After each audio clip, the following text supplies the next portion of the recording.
भूर्भुवः स्वः तत्सवितुर्वरेण्यं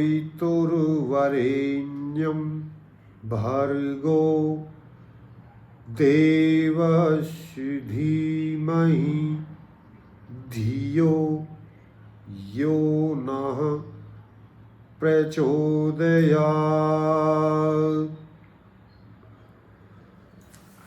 आदरणीय वज्र पुरुषों, प्यारे बहन भाइयों, सत्यार्थ प्रकाश चैनल में आपका स्वागत है। मेरे प्यारे भाइयों, जैसे आपको पता है कि हम सत्यार्थ प्रकाश की प्लेलिस्ट बना करके डाल रहे हैं और आज जो हम तीसरा समोल्लास ले रहे हैं, हम ऐसे हमारे ग्रंथ के बारे में चर्चा कर रहे हैं जिसकी गुण की कीमत आप समझो तो मेरी दृष्टि से, क्योंकि मैंने इसका आनंद लिया है, मेरे लिए 1 करोड़ रुपए कीमत भी कम है। मैं एक व्यक्ति का बहुत ऋणी हूँ जिसने मुझे एक सत्यार्थ प्रकाश ये पढ़ने के लिए दिया था। वो श्री प्रेम सिंह आर्य जी थे, हमारे गांव के।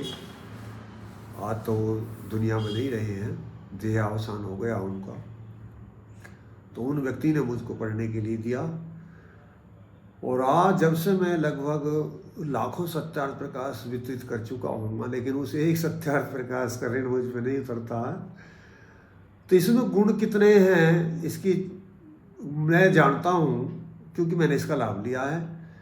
तो ये जो लाभ मैंने लिया है, और मैं परमात्मा से प्रार्थना करता हूँ, आपसे भी आशा और प्रार्थना करता हूँ आप भी वो लाभ लें। इसलिए मैं इस पर प्ले लिस्ट बना रहा हूँ और ये तीसरा समोल्लास है। इतने गुण इस पुस्तक के अंदर है कि आप देखेंगे। मैंने अनेकों व्यक्तियों को ये पुस्तक पढ़ने के लिए दी है। जैसे मैं बता भी चुका हूँ पहले भी, मैं किसी शादी में जाता हूँ तो कन्यादान में इसे कि कन्यादान में देता हूँ। किसी की लड़की के मैं शादी रिसेप्शन में यदि मुझे जाने का अवसर मिलता है, उसमें ऐसी शादियों में जाता नहीं हूँ जो फिजूल खर्ची की शादी होती है, लेकिन जाता हूँ तो लड़कों को ये संस्कार विधि या सत्यार्थ प्रकाश देता हूँ। और किसी नेता से या अधिकारी से मिलता हूँ तो भी ये सत्यार्थ प्रकाश में देता हूँ। इससे प्रिय मेरे पास में कोई भेंट नहीं है। देने वाला भेंट का तो साधारण है, लेकिन ये भेंट असाधारण है, इसकी गुण मैं जानता हूँ। जो कुछ महर्षि दयानंद जी ने इस ग्रंथ के अंतर्गत दिया है वो दूसरी कहीं जगह सर्वत्र या अलग नहीं मिल पाता। हाँ, एक जरूर परमात्मा की कृपा मेरे ऊपर रही विशेष, जिससे जो लोग बाग परेशान हैं, कि जब मैंने जितने व्यक्तियों को सत्यार्थ प्रकाश दिया तो उनमें अनेकों व्यक्तियों को मुझे ये शिकायत मिली, अरे जी हमने पढ़ा है इसमें तो हमें कुछ नहीं मिला। बल्कि क्यों नहीं मिला? हमारे समझ में कुछ नहीं आता। तो जो जिनके पास में थोड़ा शब्दकोश कम है या जिनकी कोई इच्छा नहीं है, एक बार पढ़ना शुरू कर दें आप।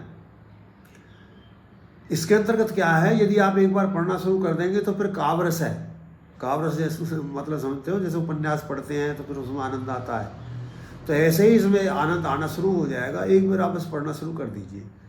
थोड़ा पहला समोल्लास उसमें थोड़ा मन कम लगता है, लेकिन जैसे जैसे आप पढ़ते लगेंगे तो विषय बदलते जाते हैं। तो मैं ये जो प्रयोजन है मेरा, मैं सत्य का प्रकाश, सत्य का प्रचार, संसार का कल्याण कर सकूं, ये मेरा उद्देश्य इस प्लेलिस्ट बनाने का है। ये जो बनाई जा रही है, जो मैं वीडियो बना रहा हूँ। और अब जो मैं तीसरे समोल्लास पे पहली वीडियो बना रहा हूँ, यहाँ पर सबसे पहले महर्षि दयानंद जी क्या कहते हैं। ये तीसरे समोल्लास में अनेकों विषय महर्षि दयानंद जी ने ठाए हैं और उनमें से जो पहला विषय महर्षि दयानंद जी ने ठाया है वो मूल रूप से समझें तो जो संतान की उन्नति के लिए उन्होंने ये कही है, अगर अपनी संतानों को योग करने के लिए उनको माता पिता गायत्री का अर्थ सहित पाठ करा करके और उन्हें स्मरण करा दें, उपदेश कर दें, और उन्हें ऐसे सब उपदेश कर दें कि जिनसे वो धोतों के बहकावे में ना आए, और उन्हें वो सब उपदेश कर दें जिनसे उन्हें कोई भी किसी भी प्रकार का व्यक्ति बहकार करके कोई उनके जीवन को उसमें और कष्ट में न डाल सके। यहाँ तक महर्षि ध्यान जी आभूषण आदि के लिए भी मना करते हैं। अब बच्चों को आभूषण नहीं पहनाने चाहिए। और महर्षि ध्यान जी जल में जाने के लिए भी मना करते हैं। अज्ञात जल में स्नान नहीं करना चाहिए, क्योंकि वहाँ ऐसे अज्ञात जल में ऐसे जीव जंतु होते हैं कि जो मृत्यु का कारण बन जाते हैं। और आभूषण भी कभी कभी बच्चों की मृत्यु का कारण बन जाते हैं। तो ऐसी बात महर्षि ध्यान जी हमारे हितार्थ लिखते हैं और बताते हैं। और देखो ये विषय तो बहुत गहन है इसके अंतर्गत, लेकिन मैं यत्न करता हूँ और मैं कोशिश करूँगा कि जिनको समझने में दिक्कत रहती है, जिनके पास शब्दकोश नहीं है, पूर्व अर्जित योग्यता नहीं है। क्यों, मुझे तो जब सत्यार्थ प्रकाश पढ़ने का अवसर मिला, मुझे जब सत्यार्थ प्रकाश पढ़ने के लिए मिला तो मैं तो MA कर चुका था, तो मेरे पास में पूरा शब्दकोश था। मुझे कोई महर्षि ध्यान को पढ़ने में दिक्कत नहीं आई थी। लेकिन कुछ व्यक्तियों को इसके पढ़ने में दिक्कत आती है। लेकिन मैं जितनी बार पढ़ता हूँ मुझे बात नहीं मिलती है, और मुझे कोई पता नहीं कितनी देर मैंने पढ़ा। और शायद ही कोई दिन जाता हो कि मैं जिस दिन नहीं इसको पढ़ता हूँ, मैं रोज़ ही पढ़ लेता हूँ। इसलिए मुझे इसके बारे में जितना ज़्यादा पढ़ता जाता हूँ उतना ही ज़्यादा ज्ञान होता जाता, तो इसकी उपयोगिता भी मेरे मस्तिष्क में ज़्यादा सिद्ध होती चली जाती है। तो उसी के लिए मैं आज जो देखो, एक तो न्यूनता रहती है, थोड़ी वीडियो बड़ी हो जाती है। आज हम तीसरे समोल्लास में महर्षि ध्यान जी क्या कहना चाह रहे हैं। सबसे पहले कह रहे हैं कि अपने बच्चों को गायत्री मंत्र का उपदेश कर दें।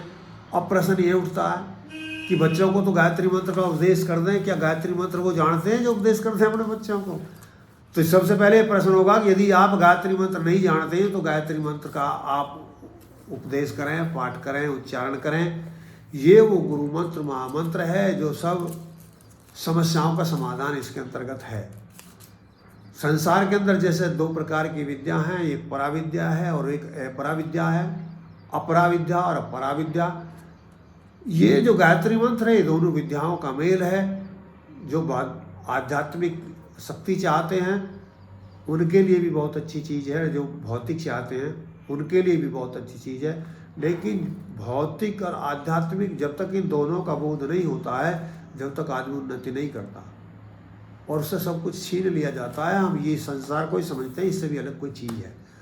तो यहाँ महर्षि दयानंद जी गायत्री मंत्र का उपदेश अर्थ सहित की बात पर बहुत बल देते हैं। और गायत्री मंत्र का जप तो करो आप, लेकिन आपको अर्थ विदित होना चाहिए। और वो यहाँ तक भी उदाहरण देते हुए कहते हैं कि यदि आप अर्थ नहीं जानते हो, शब्द नहीं जानते, अर्थ नहीं जानते, उनकी संगति नहीं जानते, तो फिर आपको वो लाभ नहीं होगा। और कितना लाभ नहीं होगा, महर्षि यहाँ बहुत ज़्यादा आगे चले जाते हैं। वो कहते हैं कि जैसे पशु के ऊपर भार लाद दिया जाता है और उसके ऊपर मल लाद हो या मिठाई लाद हो, उससे कोई फर्क नहीं पड़ता। तो ऐसे ही यदि आप अर्थ नहीं जानते हैं, उनकी संगति नहीं जानते हैं, आप गायत्री मंत्र आदि का जप करते रहते हैं, संध्या करते रहते हैं, तो आपको लाभ नहीं मिलेगा। महर्षि जी बहुत बल देते हैं। अब इस वीडियो में तो संभव नहीं है कि मैं गायत्री मंत्र का अर्थ करूं, लेकिन जो गायत्री मंत्र का अर्थ समझना चाहते हैं, एक गायत्री मंत्र नाम से, गुरु मंत्र के नाम से, गायत्री मंत्र के नाम से हमने 2-3 वीडियो डाली हुई हैं। आप हमारे चैनल को सब्सक्राइब कर वहाँ से सर्च कर सकते हैं, उसमें आपको मिल जाएगा। वो सब वीडियो वहाँ पर है, गायत्री मंत्र अर्थ सहित अनेकों रूपों में गायत्री मंत्र वहाँ दी गई है। बहुत अच्छे ढंग से हमने उसको अर्थ सहित बताया है। तो मैं यहाँ गायत्री मंत्र के ऊपर चर्चा नहीं करूँगा, लेकिन गायत्री मंत्र सब कुछ देने वाली है। जो कुछ भी आपको चाहिए जीवन में, जो भी जीवन में चाहिए वो गायत्री दे सकती है। बस उसकी शर्त ये है, तदर्थ भावना और तदानुकूल आचरण। ये विषय मैंने अच्छी तरह उस वीडियो में समझाए हुए हैं, आप वहाँ समझ सकते हैं। अब हम यहाँ आ जाते हैं। यहाँ महर्षि जी बल देते हैं पहले एक यज्ञ के लिए 5 महायज्ञ बताए महर्षि जी ने वेद के माध्यम से, जो हर गृहस्थी को नित्य करनी चाहिए। जो गृहस्थी नहीं करता है वो पापी है और उन्नति नहीं कर सकता, वो दुखी रहेगा। आप जाने अनजाने में करते हैं, लेकिन जान के करेंगे तो और अच्छा होगा। तो पहला जो यज्ञ है उसे ब्रह्म यज्ञ कहते हैं, संध्या कहते हैं, भजन कहते हैं, जो भी आप समझो अपने शब्दों में। तो उसके बारे में महर्षि जी ने कहा है। क्या कहा उन्होंने? एक मंत्र दिया है, मनुस्मृति का मंत्र देते हुए वो कहते हैं, ओम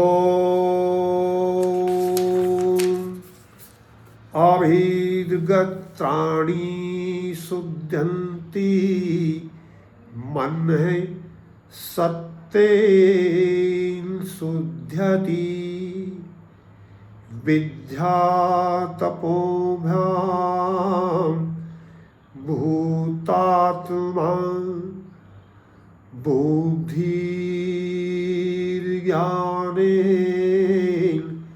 शुध्यति।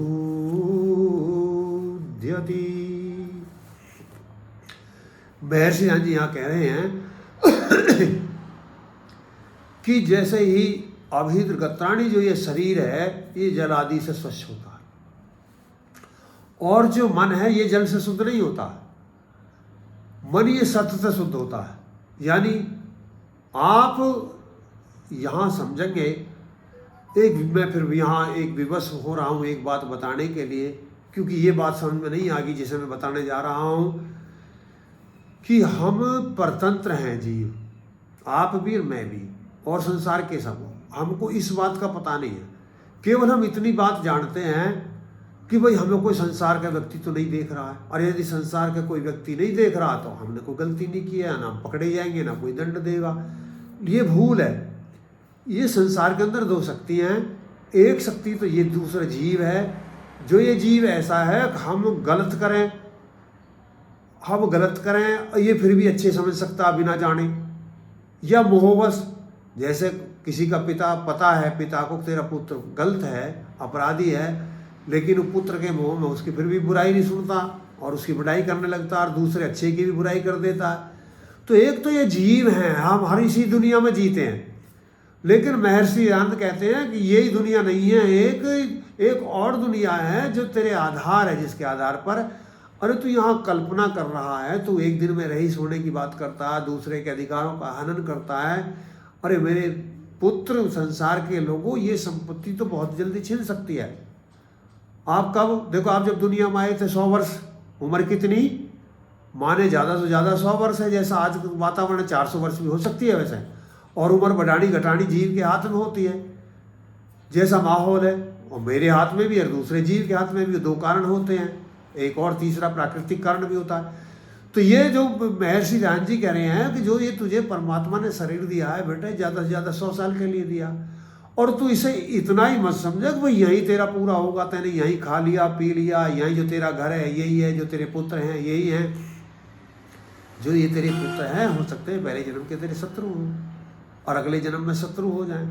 हो सके तेने इनके अधिकारों का हनन किया हो, ये बड़े परेशान किया हो, बड़े इनके तेने जुल्म करे हो, और ये अपने ऋण लेने के लिए तेरे पास पुत्र के रूप में या पोते के रूप में आए हो। अरे तू 100 साल मान ले तेरी जीवन है, तो ये दुनिया का संपत्ति का इतने ही दिन तो मालिक रह सकता है।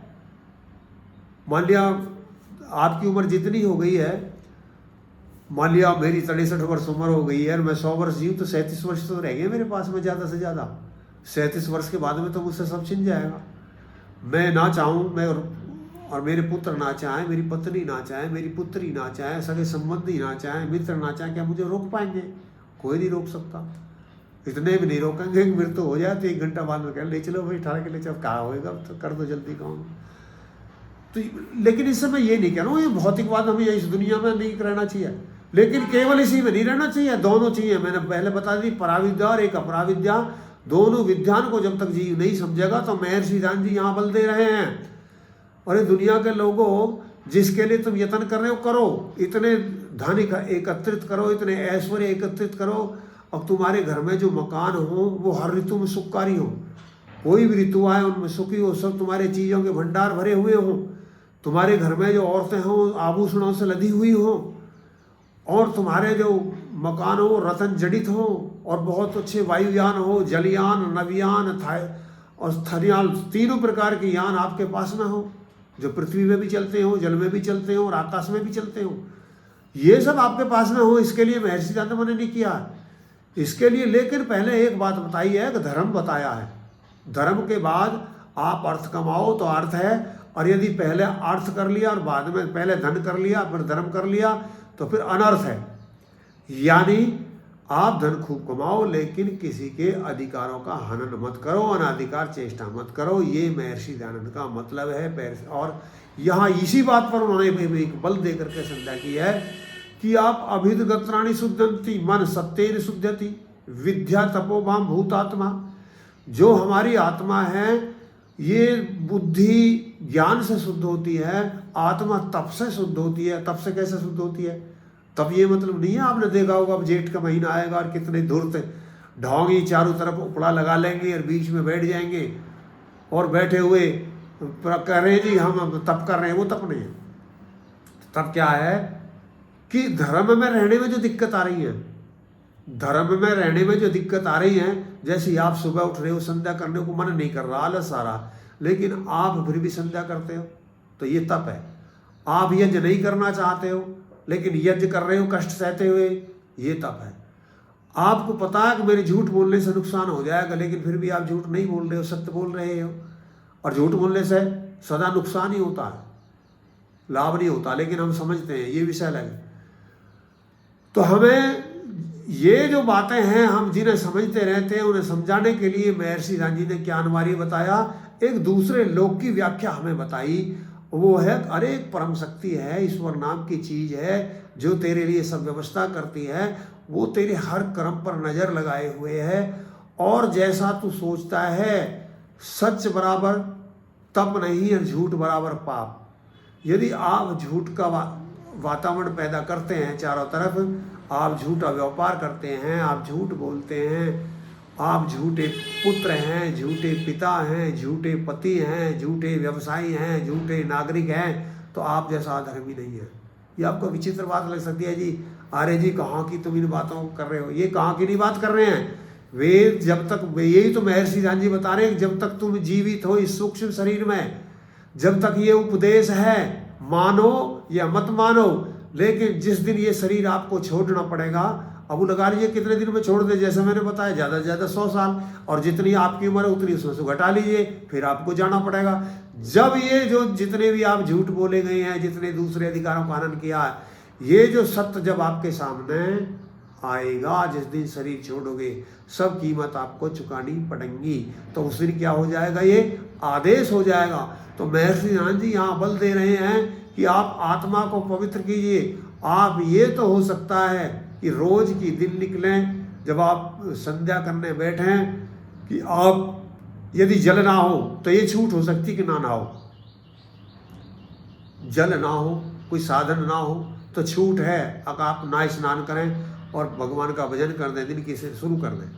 लेकिन जो व्यक्ति सुबह नहीं नहाते हैं वो बीमार होते हैं और उम्र की उम्र घटती है। तो इसलिए जल्दी उठना चाहिए, नहा धो करके बिल्कुल साफ होना चाहिए, और जब परमात्मा का ध्यान करना चाहिए। और परमात्मा के ध्यान का प्रयोजन क्या है? अब आप कहेंगे हम तो जानते नहीं परमात्मा का मतलब क्या है। अरे तो सुनिए, परमात्मा इसी बात को बताने के लिए महर्षि राम ने बल दिया, जिसको ब्रह्मयज्ञ कहते हैं, संध्या कहते हैं, भजन करते हैं। तो ये मेरी वीडियो सुन रहे हैं, आज के बाद में ये संकल्प ले लें कि हम कोई भी दिन नहीं जाएगा अब जिस दिन हम परमात्मा का ध्यान नहीं करेंगे। जब आप परमात्मा का ध्यान करेंगे तो अब प्रश्न उठता हम करें कैसे जी, हम तो जानते नहीं है। जो नहीं जानते मैं उनको बता रहा हूँ कि वो एक टाइम निश्चित कर लें, जी मैं इतने बजे उठूँगा और नहाऊंगा। नहाने के बाद में कहीं एक ऐसी जगह, देखो यदि संभव हो, नहाना किसी के लिए हो रहे हैं, नहाना उद्देश्य नहीं है वैसे शरीर के लिए बिगड़ नहाए नहीं रह सकते, लेकिन आप ऐसे सोच के यदि टाल कर दें, भाई मुझे तो नहाना पड़ेगा, जब मैं संध्या करूँगा, नहाने की टाल कर देता हूँ या संध्या की टाल कर देता हूँ, या भले आप नहाने की तो टाल कर दें लेकिन संध्या की टाल नहीं करें।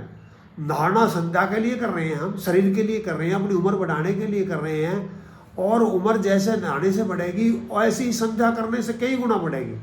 आप उसमें प्राणायाम करेंगे, लंबे लंबे श्वास लेंगे, बहुत लंबा श्वास, जितना भीतर भर सकते हो उतना श्वास भीतर भरिए, फिर उसको पूरे श्वास को बाहर निकाल दीजिए, जितनी देर आप बाहर रोक सकते हो बाहर रोक लीजिए, फिर आहिस्ता आहिस्ता भीतर ले लीजिए और ओम का जप करते रहिए। ये प्रक्रिया आप परमात्मा के ध्यान में कर सकते हैं। और क्या संकल्प करेंगे, हे परमात्मा आप मेरे पिता हैं, आप मेरी माता हैं।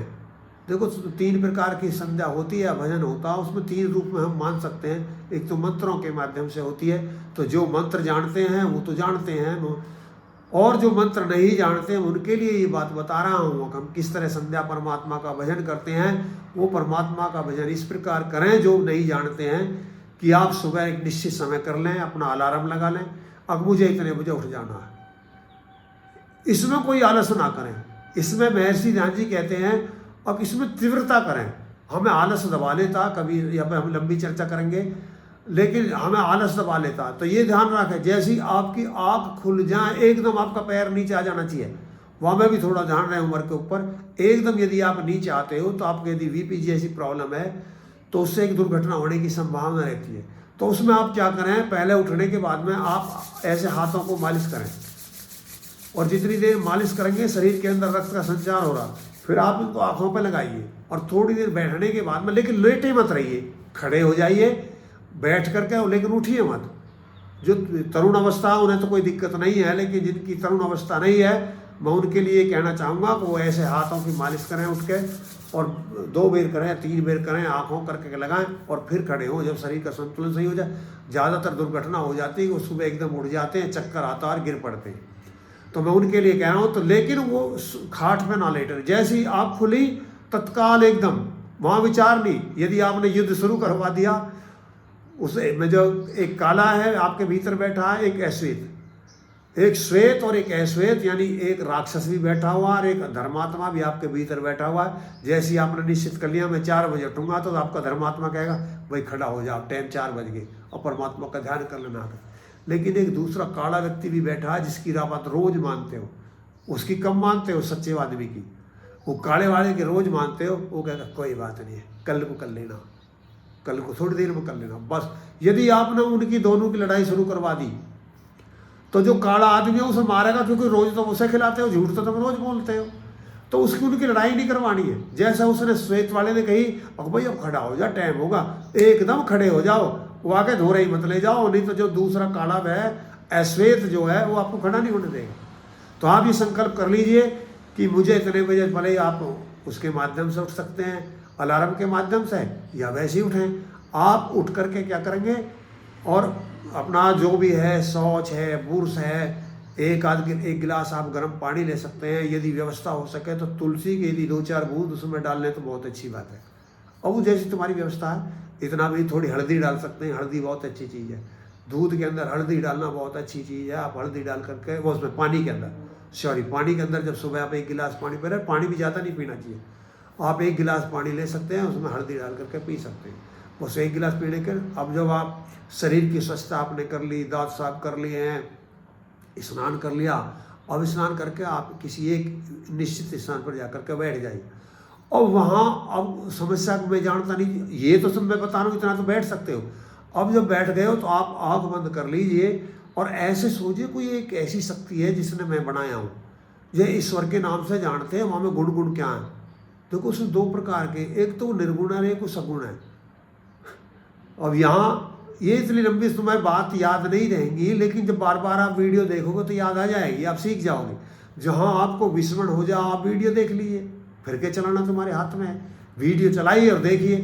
तो उसमें जैसे ही आप देखोगे, जब संध्या करने बैठोगे, तो जो जो परमात्मा में गुण घटते हैं उनको तो कहते हैं अब वो सगुण है, जो उसमें नहीं घटते हैं वो निर्गुण है। जैसे वीडियो ज़्यादा लंबी होती है, उसके मजबूरी की वजह से जल्दी हम संक्षिप्त में करने की कोशिश करते हैं, विस्तार आप उसका अर्थ लगा करके बड़ी कर सकते हैं। जैसे है परमात्मा जन्म नहीं लेता, अवतार नहीं लेता, ये क्या रूप है उसका, वो निर्गुण है। और परमात्मा हमारे शरीरों की रचना करता है, सबले संसार को बनाता है, सबले संसार को खिलाता है, सबले संसार को नष्ट कर देता है, ये सगुण है। यानी जो वो कर सकता है, करता है, नियम में रहता हुआ, वो तो है सगुण, और जिसे वो नहीं कर, सब काम परमात्मा नहीं करता। ये बहुत लोग बागों को भ्रम है कि पत्ता भी परमात्मा के बिना नहीं हिलता, क्योंकि जो ऐसा समझते हैं वो गलत समझते हैं। परमात्मा के बिना पत्ता नहीं, धरती भी हिल सकती है, क्योंकि 2 करता है, या एक करता नहीं है, एक जीव करता है और एक परमात्मा करता है। परमात्मा संसार का मुख्य निमित्त कारण है और जीव संसार का साधारण निमित्त कारण है। और जो निमित्त कारण होते हैं वो कोई काम करते हैं, तो जीव भी कार्य करता है, सब परमात्मा के कार्य नहीं है। इसलिए जो जीव के कार्य हैं गलती से परमात्मा के कार्य मान लेते हैं। अब देखो यही तो विषय महर्षि गांधी यहाँ समझा रहे हैं, संध्या में क्या कहलवाना चाह रहे हैं कि हे पुत्र, हे मेरे वत्स, हे दुनिया के लोगों, तुम एक ऐसी सर्वोच्च शक्ति के अधीन हो जो तुम्हारी बहुत हितैषी है, वो आप सब कुछ दे सकती है। जब आप सुबह संध्या कर रहे हैं या भजन कर रहे हैं, बैठ गए हैं, उससे प्रार्थना कर रहे हैं, परमात्मा आप मुझे सब दे। जो आप जल भी चाहिए, आपको जल भी चाहिए तो परमात्मा से मांगो। महर्षि गांधी बता रहे हैं या क्या कह रहे हैं जगत गुरु महर्षि ध्यान जी महाराज कहते हैं कि आपको जल भी चाहिए तो परमात्मा से मांगो। और फिर महर्षि ध्यान जी मंत्र की व्याख्या करते हुए ऋग्वेद की कहते हैं कि तुम मांगोगे क्या मिल जाएगा, नहीं मिलेगा। अब आप कहोगे ये भी अच्छी बात कही, हम मांगे भी और मिले भी नहीं तो फिर क्यों मांगे। हाँ, वो तरकीब बताते हैं। वो कहते हैं कि जो व्यक्ति भांड की तरह ईश्वर की स्तुति तो करते हैं, गुणगान तो करते हैं, लेकिन अपने आचरण नहीं सुधारते हैं, उन्हें कोई लाभ नहीं होता। एक तो वो ये बात कह देते हैं।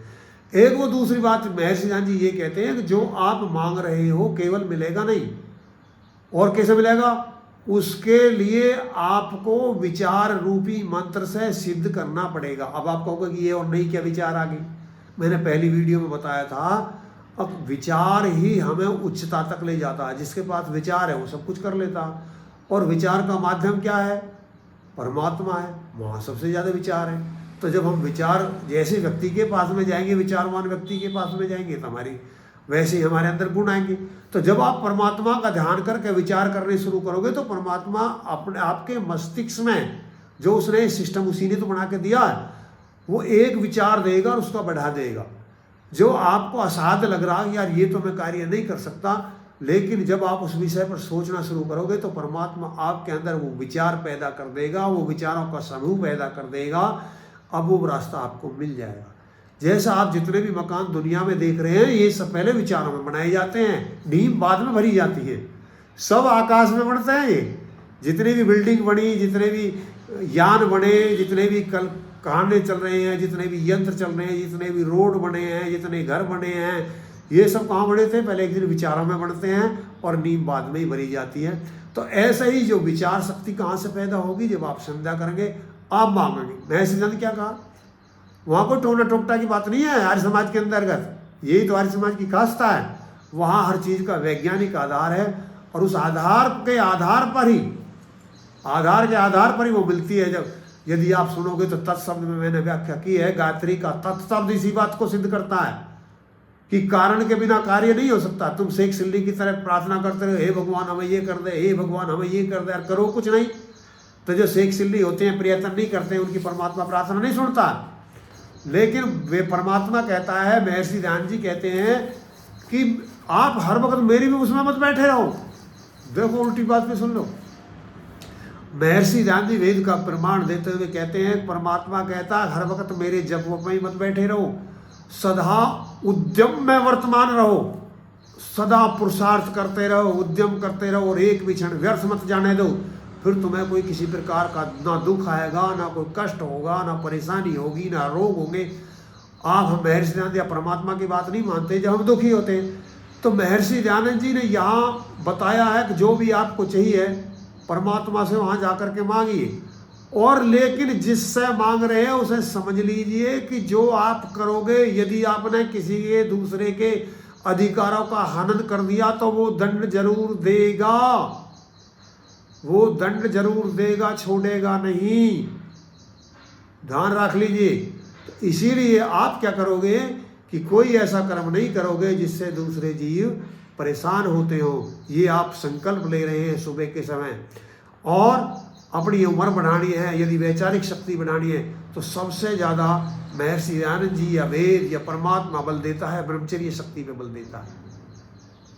जो हमारे अंदर रज और वीर्य होते हैं, ये एक ईंधन होते हैं बुद्धि के, विचारों के, और जिसके पास में ये ईंधन नहीं होता है तो उनकी गाड़ी वैचारिक रूपी गाड़ी नहीं चलती। सबसे ज़्यादा जो नुकसान करता है हमें यही करता है, काम। यानी यदि हमारा विचारों का विषय कोई लड़की है या हमारे विचारों के विषय कोई लड़का है, तो समझ लें कि जो हमारा लक्ष्य है वो संदिग्ध है, उसे हम नहीं पा पाएंगे, क्योंकि हमारी सबड़ी ऊर्जा तो उस चिंतन में जा रही है। तो वो जैसे ही ये ऊर्जा आप शरीर के अंदर से नष्ट करेंगे तो फिर वैचारिक शक्ति नष्ट हो जाएगी। फिर आप आशा ना करें। हाँ, यदि आप ब्रह्मचर्य को रोक करके आप लक्ष्य बनाते हैं, नहीं विचार आता है, विचार या तो विचार आएगा ही नहीं। यदि आप लंपटी व्यक्ति हैं, दुराचारी हैं, व्यभिचारी हैं, तो या तो आपके अंदर विचार नहीं आएगा, और विचार आएगा तो उसे करने की सामर्थ्य नहीं होगी, आप में शक्ति नहीं होगी, विश्वास नहीं आएगा। ये विश्वास जब ही आएगा जब आपके अंदर ब्रह्मचर्य की शक्ति होगी। और एक विचार पर आप सतत जब ही सोच सकते हैं कि जब आपके पास में दूसरा कोई ऐसा विषय ना हो, दूसरे विषय हमको ज़्यादा से ज़्यादा कहाँ पतन पर सबसे ज़्यादा जो पतन करने वाला विचार होता है वो काम का ही होता है। यदि आपके मस्तिष्क में कोई किसी लड़के के बारे में विचार हैं, आप लड़की हैं और लड़का के बारे में विचार हैं, तो आप जो आपका लक्ष्य उतनी दूर होता चला जाएगा। क्यों? आपकी जो एकाग्रता है विचारों की वो नहीं आएगी, वो बार बार टूटती रहेगी। और जैसे मान लिया कि ड्रिल मशीन ले लीजिए आप उदाहरण के रूप में, और आपका मन है, मन में ये शक्ति है कि एक समय में एक काम कर सकता है, दो नहीं कर सकता। यदि आपने ये मन अपने लक्ष्य के मुताबिक लगा दिया, अब यहाँ भी एक प्रश्न आ रहा है लक्ष्य क्या है, आप जो जीवन में चाह रहे हैं वो लक्ष्य है, और लक्ष्य में लगा दिया।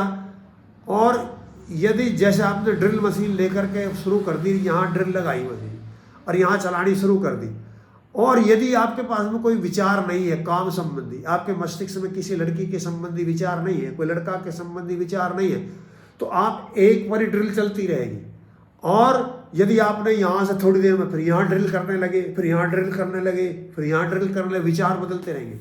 यदि आपके विचार कटते रहे, बदलते रहे, विचारों का विषय सब्जेक्ट और होता रहा, तो आप वो विषय को नहीं पा पाएंगे। यानी आप जो भी सफलता देखते हैं उसके पीछे एक एकाग्र मस्तिष्क जरूर होता है जो उसी विषय पर लगा हुआ होता है। और एकाग्र मस्तिष्क होने के लिए ब्रह्मचर्य का होना बहुत जरूरी है, यानी सेक्स का रूपांतरीकरण। तो मैं यहाँ इस पर बहुत ज़्यादा बल दिया। महर्षि ध्यान जी कहते हैं अपनी संतानों को उपदेश कीजिए। हम इसे टोना टोकटा समझते हैं, हम जब उपदेश करेंगे हम भोग विलास की सामग्री समझते हैं, हम इसको बुराई समझते ही नहीं हैं। ये नहीं, मान लिया आप शादीशुदा हैं और आपकी पत्नी है, और आप जब भी यदि लंपटी हैं, जब भी आप अपने शरीर का क्षय कर रहे हैं, आप व्यसन में फंसे हुए हैं, दुराचार कर रहे हैं, व्यभिचार, वो भी व्यभिचार है। आप केवल संतान उत्पत्ति करने के लिए मिली है, बस ये अधिकार है। और यदि आप ऐसा नहीं करते हो तो आप शरीर के लिए अपनी उम्र को घटा रहे हो, अपनी उन्नति को घटा रहे हो, अपने विचारों को घटा रहे हो। और ये कब तक काम करता है? जब तक आप उस दिशा में विचार कर रहे हो। ये फिर बेकार भी लगती हैं। जितनी ये अच्छी चीज लगती हैं ये उतनी ही बेकार लगती हैं। लेकिन जब वो दूसरा रास्ता आप पकड़ लेते हो, जब पता लगती है, जैसे कि एक व्यक्ति किसी स्त्री पाने के लिए अपनी जान की बाजी भी लगा देता है, जैसा आसाराम है या धंधन आसरा है या रामपाल है, क्योंकि उनकी प्रवृत्ति उधर है। और एक दूसरी तरफ देखिए, अब स्त्री, एक जो पूर्णमल का भी आपने इतिहास सुना होगा, वो उसे छोड़ के भाग जाता है। महात्मा बुद्ध का भी सुना होगा, वो अपनी पत्नी छोड़ के चला जाता, राजपाट छोड़ देता। उधर महावीर स्वामी का देख लिए, वो भी चला जाता है। उधर महर्षि सिद्धांत की शादी होती है, तैयारी करते हैं, वो शादी छोड़ के चले जाते हैं। और वहाँ पर जाकर के पत्नी, एक बहुत सुंदर औरत, महर्षि सिद्धांत से ये कहती है कि स्वामी जी, जब रात में उसके पास में जाकर हाथ जोड़ के प्रार्थना करती है, पहले तो वो अपनी उनको प्रभावित करने की कोशिश करती है, लेकिन जब उस पर कोई असर नहीं पड़ता दिखता है महर्षि सिद्धांत पर, तो उसके पैरों में लौट के प्रार्थना करती है, महर्षि स्वामी जी, मैं ये चाहती हूँ कि मेरे ये आप जैसा एक पुत्र हो जाए। ये कामना मैंने का आपके पास में आई हूँ, और कोई मेरी इच्छा नहीं है। तो महर्षि सिद्धांत कहते हैं, ये बात आपकी ठीक है कि आप मुझ जैसा पुत्र चाहती हो, लेकिन हो सकता है कि मुझ जैसा पुत्र आपके ना हो, कोई आपके अंदर कमी हो या मेरे अंदर कमी हो, या वो हो तो मेरे जैसा ना हो। लेकिन आप मुझे ही अपना पुत्र क्यों नहीं समझ लेते? आप मेरी माँ हो और मेरे जैसा आप चाहती हो, मैं आपका पुत्र हूँ। वो पैरों में लौट जाता है। तो ये स्त्री तो वहाँ भी थी, स्त्री आसाराम के पास भी थी, स्त्री राम के पास भी थी, और रावण के पास भी स्त्री थी। रावण स्त्री के लिए कुछ कर सकता है और राम स्त्री के लिए नाक कान काट सकता है। तो ये दृष्टिकोण है। आप यदि एक बार दृष्टिकोण बदल देंगे तो परमात्मा फिर मदद करता है। ये सब बेकार की चीज लगती है। दुनिया के विश्व सुंदरी भी आपको प्रभावित नहीं कर सकती। वो बेकार की हाड मांस गंध बखेड़ा है जिसे आप नहीं देखना चाहेंगे। लेकिन ये जब तक हमारी उधर आसक्ति बड़ी रहती है, जब तक हम उधर रहते हैं। तो ये दोनों क्षेत्र हैं। तो आप वहाँ जितना जाएंगे, तो यहाँ प्रकरण ये है कि आप अपनी वैचारिक शक्ति बना करके यहाँ ला करके ईश्वर का ध्यान करें, और जो भी आप मांगते हैं परमात्मा, महर्षि ने क्या कहा कि आप जो कुछ चाहते हो परमात्मा से मांगिए, लेकिन उसे विचार रूपी मंत्र से सिद्ध करिए। अब यहाँ क्या है, यहाँ विषय गहन आ जाता है, विषय में से विषय निकलना शुरू हो जाता है, इसलिए वीडियो बड़ी होती चली जाती है। और लेकिन जिन्हें लाभ लेना है उन्हें समय लगाना चाहिए। यदि आप इसमें 1 मिनट भी लगा रहे हैं तो आपके समझो 10 घंटा बचा रहा है। यह आपके 10 महीने बचा सकता है, 10 साल बचा सकता है। जो चीज़ आप 10 महीने में नहीं पा सकते उसे आप 1 दिन में पा सकते हैं। ये खासियत है वो महर्षि सिद्धांत के पास में, वेद के पास में और परमात्मा के पास में। तो आप ये मैं वो विद्या आपको दे रहा हूँ। अब आप जो मैं कह रहा हूँ उसके लिए आप डायरी ले लीजिए और आप 5 प्रश्न लिख लीजिए। अब आप क्या चाहते हैं, क्यों चाहते हैं, कैसे चाहते हैं, कब तक चाहते हैं, उसकी कीमत क्या देना चाहते हैं। जब आप इन सबने लिख लोगे इन 5 प्रश्नों को, आप ये वीडियो बार बार सुन लेना, जहाँ आपको ना तो लिखते रहना, रोकोगे वीडियो को फिर चला लेना, लिख लेना। इन 5 प्रश्नों के उत्तर लिख लेना। यदि कोई 5 इन प्रश्नों के उत्तर लिख ले तो जो चाहेगा उसे मिल जाएगा। तो महर्षि सिद्धांत का मतलब इससे है क्या है, विचार रूपी मंत्र से सिद्ध करो। जो विचार रूपी मंत्र से सिद्ध नहीं करते हैं, मजदूरी करने से रईसी नहीं आती है। सुनो, यदि मजदूरी करने से रईसी आ जाती तो मजदूर सबसे बड़े रईस हो जाते। सारे दिन रोड बनाते हैं, सारे दिन मकान बनाते हैं, दुनिया के लिए छत बनाते हैं, लेकिन अपने लिए छत नहीं बना पाते हैं। दुनिया की गाड़ियों के लिए रोड बनाते हैं, लेकिन अपनी गाड़ी कभी नहीं चला पाते हैं। यदि मेहनत करने से ही वो सब कुछ हो जाता तो वो कर लेते। वहाँ कमी क्या है, विचार की कमी है। शारीरिक श्रम खूब करते हैं। तो यहाँ महर्षि सिद्धांत जी कहते हैं कि योजनाबद्ध तरीके से कार्य करिए और हर कार्य का दृढ़ प्रयोजन होना चाहिए। बिना प्रयोजन के कोई भी कार्य मत कीजिए। पहला उसका दृढ़ प्रयोजन बने, मैं ये कार्य कर रहा हूँ तो क्यों कर रहा हूँ, मैं दुनिया में आया हूँ तो क्यों आया हूँ, मेरा आज का दिन निकला तो क्यों निकला, मैंने इस घंटा में क्या किया, यदि नहीं किया तो मैंने क्या किया, फिर मैंने व्यर्थ किया। परमात्मा लगभग आप 15-20 हज़ार की तो ऑक्सीजन एक दिन में खर्च कर देता। आपको गेहूँ देता है, फल देता है, सब्जी देता है, दूध देता है, क्यों दे रहा। और आप खाओ पियो आराम में लौटने के लिए नहीं है, वो इस बात की छूट नहीं देता। एक गायत्री शब्द का अर्थ है, वरीनियम शब्द का अर्थ समझ करोगे, पुरुषार्थी रहो। तुम्हें आलसी निकम्मे होने का अधिकार नहीं है। ये गायत्री मंत्र के अर्थ में आप मेरी वीडियो में आप देख सकते हैं। तो यहाँ महर्षि सिद्धांत जी कह रहे हैं सब परमात्मा से मांगो, लेकिन क्यों मांग रहे हो। अब ये संकल्प कर लो सुबह के समय कि मैं शाम तक कोई गलत कार्य नहीं करूँगा। अब आपको लगेगा कि मुझे कैसे पता लगेगा कि ये गलत है सही है। जब आप कोई काम करने चले और आपको डर लगे या शर्म लगे या कोई देखता नहीं है, समझ जाना कि ये गलत कार्य है, परमात्मा इसको मना कर रहा है। यानी दूसरी एक और परीक्षा जो आप अपने साथ नहीं चाहते, आप दूसरे के साथ ना करें। मान लिया आप अपने साथ कोई ऐसा करता तो तुम्हें अच्छा नहीं लगता, तो जब तुम्हें अच्छा नहीं लगता तो दूसरे को भी अच्छा नहीं लगेगा, वो मत करिए। एक और इसकी परीक्षा क्या है कि जो आपके मन में है आप वैसा ही वचन से कहिए। ऐसा मत कहिए मन में तो कुछ है और कह कुछ रहे हो, और कह कुछ रहे हो और कर कुछ रहे हो। जैसे नेताओं में बहुत बीमारी है। जो एक नेता नेतृत्व करने वाला हो, जो दिशा देना वाला हो, लेकिन उनकी खासियत क्या है, और जो ज़्यादा ऐसी स्थिति पैदा कर सके कि मन में कुछ और कह कुछ सके कर कुछ सके, वही अपने अच्छा बढ़िया नेता समझता है। जबकि नेता का मतलब है जो नेतृत्व प्रदान कर सके, वो सभी राजी नहीं कर सकता। यहाँ सभी राजी करने की बात है, वो न्याय करेगा। जो अच्छा है उसको अच्छा कहे, जो बुरा है उसको बुरा कहे, लेकिन यहाँ ये कहने की सामर्थ्य नहीं है। तो यहाँ महर्षि सिद्धांत जी कह रहे हैं कि आपको न्याय में रहना है, क्योंकि कोई एक सर्वोच्च शक्ति है जो हिसाब लेगी आपसे। यहाँ के न्यायाधीश से आप बच सकते हैं, न्याय प्रणाली से बच सकते हैं, यहाँ झूठ बोल सकते हैं, झूठा गवाह पैदा कर सकते हैं, लेकिन उस परम शक्ति के सामने आपकी कोई नहीं चलेगी। हर कर्म करते ही फल तैयार हो जाता है। इस बात पर महर्षि सिद्धांत जी बल दे रहे हैं, समझा कीजिए और अपने आचरण को सुधारिए, परमात्मा के निकट बैठिए, फिर आप जो चाहते हैं वो सब आपको मिल सकता है। इस बात की परमात्मा यानी महर्षि सिद्धांत जी कहते हैं। महर्षि सिद्धांत से एक प्रश्न जब किया जाता है कि आप स्वामी जी ये कहते हो कि हम संध्या करें, परमात्मा का भजन करें, तो फिर हमने जो बुरे कर्म कर रहा है उनका दंड परमात्मा नहीं देगा। महर्षि सिद्धांत क्यों नहीं देगा? अरे तुमने बुरे कर्म कर रखे तो परमात्मा दंड क्यों नहीं देगा? देगा। तो फिर प्रश्न उठता है जब वो हमें अब दंड देगा तो फिर हम क्यों उसकी प्रार्थना करें? महर्षि सिद्धांत कह रहे हैं उसका लाभ अलग है। एक तो जो तुमने कर लिए सो कर लिए, आगे के तुम्हारे पाप कर्म खत्म हो जाएंगे। अरे बोझ लदते जा रहे हो, तुम समझ रहे हो तुम्हें वो भुगतने नहीं पड़ेंगे, भरने पड़ेंगे, देने पड़ेंगे बेटे, देने पड़ेंगे। तो वो कह रहे हैं कि अब तक जो कर लिए कम से अब आगे रुक जाओगे, और जब अब से आगे रुक जाओगे तो जब तुम्हारे पास में तुम परमात्मा का ध्यान करोगे तो इतनी शक्ति आ जाएगी आपके पास में, आत्मिक शक्ति आ जाएगी कि पहाड़ जैसे दुख को भी आप झेल सकोगे। तो ये हमने अनुभव किया अपने जीवन में, कितने हमारे साथ एक्सीडेंट हुए हैं, बहुत निकट से देखी है। लेकिन हम उसमें बहुत विषम परिस्थिति में भी हम सामान्य रह सकते हैं, ये परमात्मा की कृपा के, परमात्मा का ध्यान करते हैं। तो ये विषय महर्षि ज्ञान ने उसमें समझाने का यत्न किया है पहले तीसरे समुल्लास में।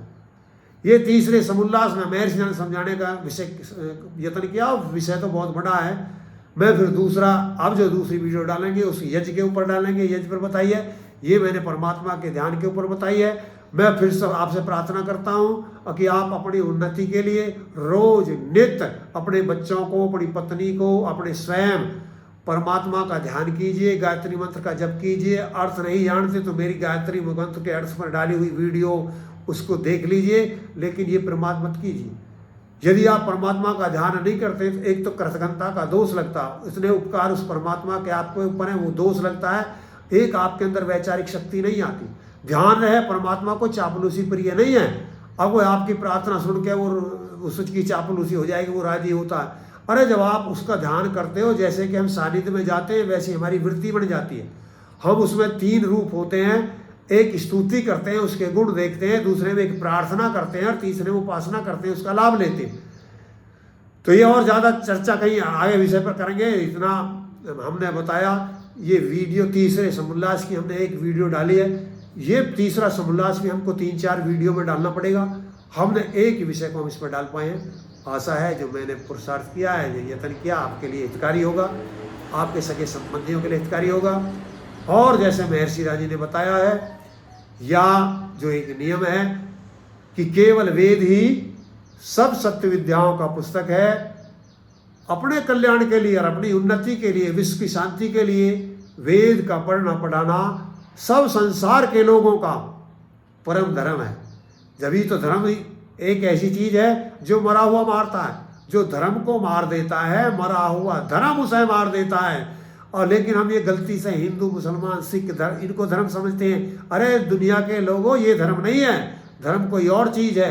अच्छाइयों को धारण करना धर्म है, और जो अच्छाइयों को छोड़ देता है वो मारा जाता है।